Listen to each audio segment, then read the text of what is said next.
This is its financial history too, where money's past reveals tomorrow's truth. What if I told you that some of the most powerful financial institutions on Earth don't fear national collapse? They'd benefit from it? What if failure, mass unemployment, currency crashes, food shortages isn't a bug in the global system, but a feature?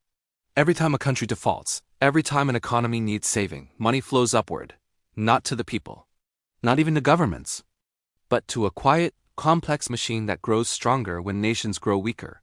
Here's the mystery. If debt is supposed to help countries develop, why are so many trapped in it forever? Why do the poorest nations pay more during crises than during growth? And why do bailouts always come with conditions that seem to make things worse? Tonight, we're not talking about conspiracy. We're talking about structure. And once you see how the global debt machine actually works, you'll never look at economic rescue the same way again. Welcome to its financial history too. To understand this machine, we have to go back not centuries, but decades. After World War II, much of the world lay in ruins. Europe needed rebuilding. Former colonies were becoming new nations. The promise was simple: development through cooperation. Out of this moment came institutions that still dominate global finance today. The International Monetary Fund, IMF, the World Bank later, powerful private lenders, bond markets, and multinational banks. The official mission sounded noble: stabilize economies, prevent collapse, promote growth. But beneath the language of assistance and reform was a system built on lending, not sharing. And lending, by design, creates dependency. The twist is this: these institutions don't generate wealth the way factories or farms do. They generate influence through debt. And debt, once scaled to national levels, behaves very differently than personal debt. In the 1950s and 60s, newly independent countries in Africa, Asia, and Latin America were encouraged to borrow. The pitch was seductive: borrow now, build infrastructure, industrialize fast, growth will pay the loans back later. Loans flowed in for dams, highways, power plants. But most loans were issued in foreign currencies, not local ones. This single detail changed everything. Because it meant countries could never simply print their way out of debt. They had to earn foreign currency, usually through exports. At first, things seemed fine. But then came the shocks. In the 1970s, global interest rates rose sharply. Suddenly, loan repayments exploded. At the same time, commodity prices collapsed, oil prices spiked, global demand slowed. Countries that had borrowed heavily found themselves drowning. Here's the cause and effect chain. Higher interest rates gives larger repayments.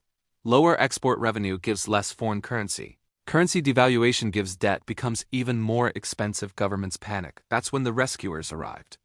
The IMF and World Bank offered emergency loans, but with conditions. These conditions were called structural adjustment programs. And this is where the machine revealed its true design. Structural adjustment demanded that countries cut public spending, privatize state assets, remove subsidies on food and fuel, open markets to foreign competition, reduce labor protections. The logic was technical: efficiency, market discipline, investor confidence. But the real-world effects were brutal. Hospitals lost funding. Education systems collapsed. Food prices spiked overnight. Governments were told these sacrifices were temporary. They weren't, because austerity shrank economies, tax revenue fell, which meant governments had less money to repay debt. So they borrowed again, just to stay current. Here's the uncomfortable truth. Once a country enters this cycle, default becomes profitable for lenders. Why? Because penalties increase returns, assets are sold cheaply to foreign buyers, political leverage grows, debt can be restructured again. With new fees, failure didn't stop the system. It fed it. When a country fails, the headlines talk about numbers: GDP contraction, credit ratings, bond yields. But on the ground, failure looks like parents pulling children out of school, doctors working without supplies, farmers priced out of fuel and fertilizer, young people leaving permanently. Meanwhile, debt payments continue. In many cases, countries spend more on debt servicing than on healthcare and education combined. And here is the most disturbing pattern: debt is often repaid multiple times over in interest alone, while the original principal remains. It's like running on a treadmill that speeds up every time you stumble. Over the years, the system tried to rebrand. Debt relief initiatives, new frameworks, poverty reduction strategies. But the structure never changed. Because the incentives didn't, private lenders still demanded returns. Institutions still prioritized repayment over recovery. Markets still punished countries that tried alternative paths. Even when debts were forgiven, access to future credit came with strings attached. And countries that rejected the system outright? They were labeled risky, unstable, or irresponsible and cut off from global capital. So most stayed in. Not because it worked, but because there was no exit. Fast forward to today. Debt levels are higher than ever. Not just in poor countries, but everywhere.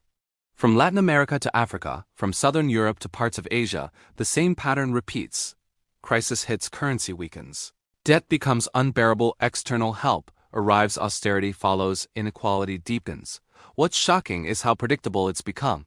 Even global crises, pandemics, climate disasters don't pause the machine. They accelerate it. Emergency loans expand balance sheets.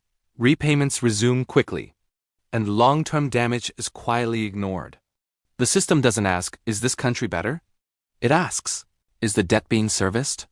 Takeaway number 1. Debt is not neutral. At a national level, debt is power. Whoever controls it shapes policy, priorities, and futures. Takeaway number 2. Failure is monetized. In the global debt system, collapse doesn't end profits, it often increases them. Takeaway number 3. The problem is structural, not moral.